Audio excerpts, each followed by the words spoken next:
Victimes de violences et de traumatisme cérébral. Conseils pratiques pour aider les survivantes. L'intersection de la violence entre partenaires intimes et le traumatisme crânio-cérébral est complexe et souvent négligée. Cette vidéo propose 3 stratégies pour soutenir les survivantes qui pourraient avoir subi un traumatisme crânio-cérébral. Tout d'abord, envisagez la possibilité d'un traumatisme crânio-cérébral. Cela ne signifie pas que l'on doit procéder immédiatement à une évaluation formelle. Posez plutôt quelques questions pour essayer de comprendre son expérience. Si vous connaissez une femme exposée à la violence ou l'ayant déjà été, vérifiez ses antécédents pour voir s'il y a eu des signes et des symptômes de traumatisme crânio-cérébral.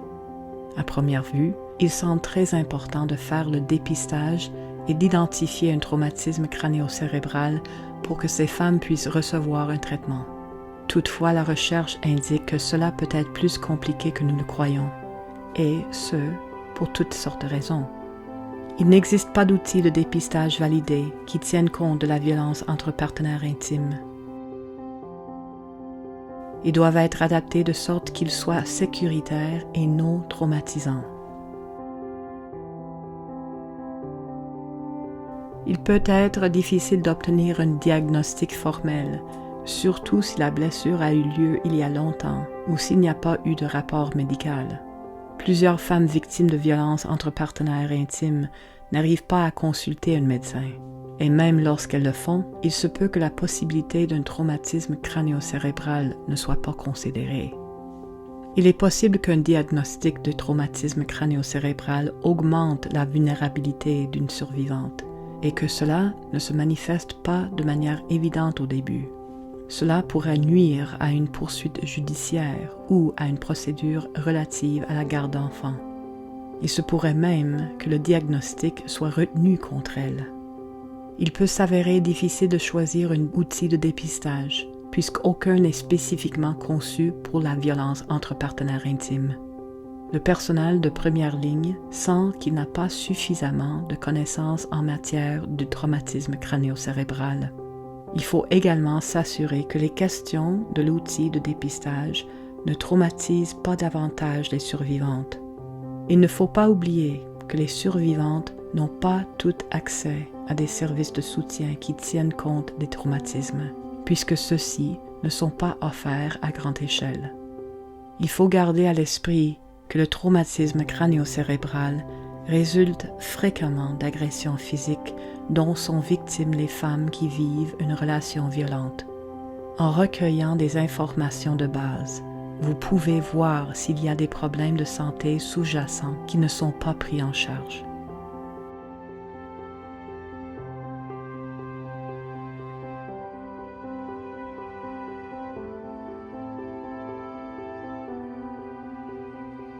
Il ne faut pas oublier de poser ces questions avec prudence et de manière à favoriser la sécurité.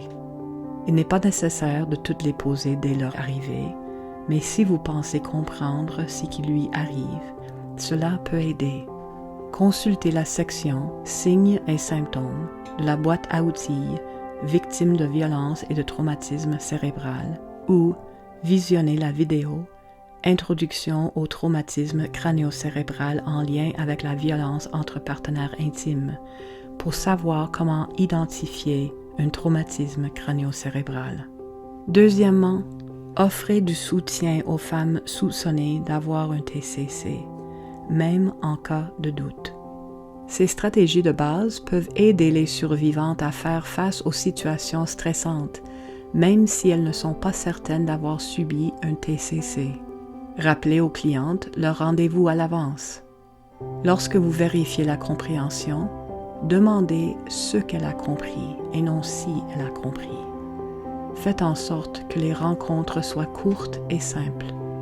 Si possible, repartissez-les sur plusieurs journées et choisissez 1 ou 2 problèmes importants à discuter. Choisissez un plus petit nombre de tâches et assurez-vous de les noter. Si cela est sécuritaire, encouragez-les à utiliser des aides-mémoires comme des calendriers, des horaires et des listes. Réduisez les distractions comme les bruits et mouvements soudains, les bruits de fond et l'éclairage désagréable. Troisièmement, utilisez les ressources et lignes directrices disponibles. Voici les lignes directrices et ressources canadiennes disponibles.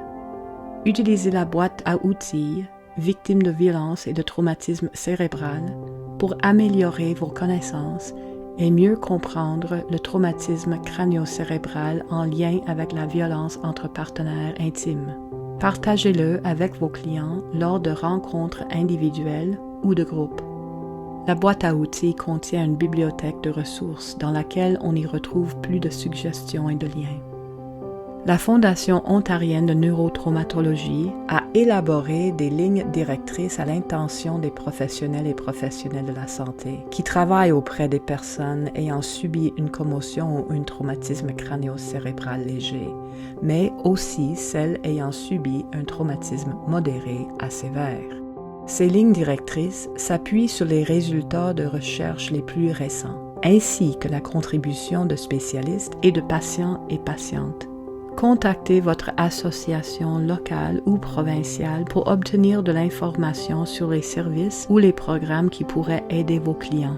Vous trouverez la liste dans cette section de la boîte à outils. Il est important de se rappeler que même si leur blessure a eu lieu il y a longtemps, nous pouvons quand même apporter du soutien aux survivantes. Plusieurs femmes ont partagé leurs expériences pour aider à concevoir cette boîte à outils. Elles expliquent comment les prestataires de soins peuvent faire une différence et que de comprendre ce qu'est le traumatisme crânio-cérébral et comment s'y accommoder a eu un effet vraiment positif sur leur vie. Voici ce qu'elles ont dit. Et c'est ce que les femmes veulent sentir, qu'elles peuvent aller de l'avant et obtenir de l'aide pour ce faire. On ne s'attend pas à ce que vous soyez là à nous tenir la main jusqu'au bout, mais mettez-nous sur la bonne voie et encouragez-nous, c'est tout. Je souhaite que toutes les femmes qui ont vécu ce que j'ai vécu aient la même opportunité et qu'on leur donne la même force, car j'ai dû emprunter de la force, qu'on leur donne la même force pour qu'elles soient les meilleures qu'elles puissent être. Le pire, c'était que je n'avais jamais pensé que les problèmes de violence affecteraient mon cerveau. Je me disais qu'au moins, je suis toujours capable de réfléchir. Puis, je ne pouvais plus. Pendant des semaines, l'intervenante s'est assise avec moi et m'a expliqué pourquoi je me sentais ainsi. Elle m'a donné des solutions de rechange pour certaines choses, par exemple, utiliser des post-it et les coller partout. Et j'ai vécu comme cela pendant presque 1 année et demie, avec des post-it partout et des cahiers de notes pour garder une trace de tout. Alors c'est difficile d'enseigner ou de gérer ce genre de choses. C'est ce que nous, les prestataires de services, disons depuis des années et des années et des années. Les services doivent davantage tenir compte des traumatismes. Nous devons être beaucoup plus informés au sujet de, vous savez, ces gens-là ont vécu des traumatismes. La compassion devrait être chose du quotidien parce que vous ne savez pas ce que les gens traversent. L'équipe de recherche remercie toutes les participantes qui ont partagé leurs connaissances et leur expertise afin que nous puissions commencer à comprendre l'intersection du traumatisme crânio-cérébral et de la violence entre partenaires intimes.